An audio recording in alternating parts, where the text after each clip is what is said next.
اگلا کویشچن انہوں نے کیا کہ عدالتی خلع کا کیا حکم ہے؟ دیکھیں خلع جو ہے وہ اس کی پہلے اصل یہ دیکھ لیجئے کہ اگر پیسوں کے بدلے میں شوہر بیوی کو طلاق دیتا ہے یہ خلع ہے، اور بغیر پیسوں کے دے تو شریعت اس کو کہتی ہے طلاق۔ اس کا مطلب ہے کہ شوہر ہی خلع کرے گا، شوہر ہی طلاق دے سکتا ہے، جج نہ خلع کر سکتا ہے نہ جج طلاق دے سکتا ہے کیونکہ وہ شوہر نہیں ہے۔ تو یہ جو کورٹ سے بعض اوقات ایک آرڈر جاری ہوتا ہے یہ نکاح کو ختم کرنے کا ہوتا ہے، یہ فسخ نکاح ہے جیسے ابھی میں نے بتایا، یہ حقیقتاً خلع ہے ہی نہیں، لیکن ہمارے ہاں معروف ہو گیا۔ بہرحال اب یہ جو کورٹ کا خلع ہے یہ ہر صورت میں نافذ نہیں ہوتا، صرف دو صورتیں فقہ حنفی میں بڑی لکھی ہیں، ایک یہی جو میں نے ابھی بتایا آپ کو کہ حقوق زوجیت پر انسان بالکل بھی قادر نہ ہو، اور دوسرا مفقود الخبر کہ وہ کہیں ایسی جگہ چلا گیا جہاں جنگیں ونگیں ہو رہی اور اب شوہر کا کچھ پتہ نہیں، کانٹریکٹ ختم ہو گیا ہے، کوئی اس کی اطلاع نہیں مل رہی، تو عورت جج سے آ کر کہے گی، یعنی کورٹ میں دعویٰ کرے گی کہ مجھے علیحدگی دلوائی جائے، وہ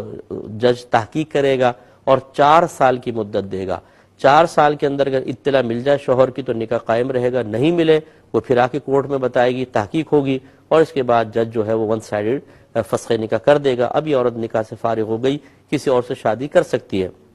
اس کے علاوہ نہیں۔ ابھی جو ہماری بعض بہنیں جو ہوتی ہیں جو مطلب پہنچتی ہیں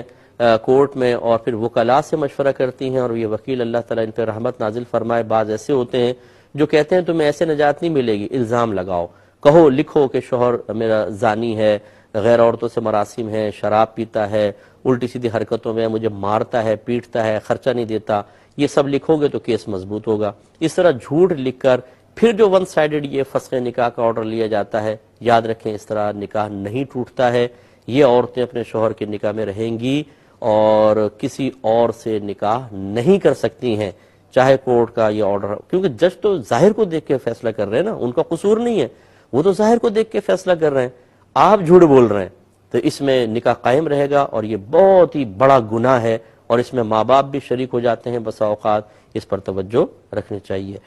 اور وکالت کا پیشہ فی نفسی ہی جائز ہے، وکیل اگر خدا نخواستہ جھوٹ بولے، مظلوم کو ظالم، ظالم کو مظلوم بنائے تو وہ اس کا قصور ہے، لیکن وکالت کا پیشہ شرعاً بالکل درست ہے، اس میں حرج نہیں۔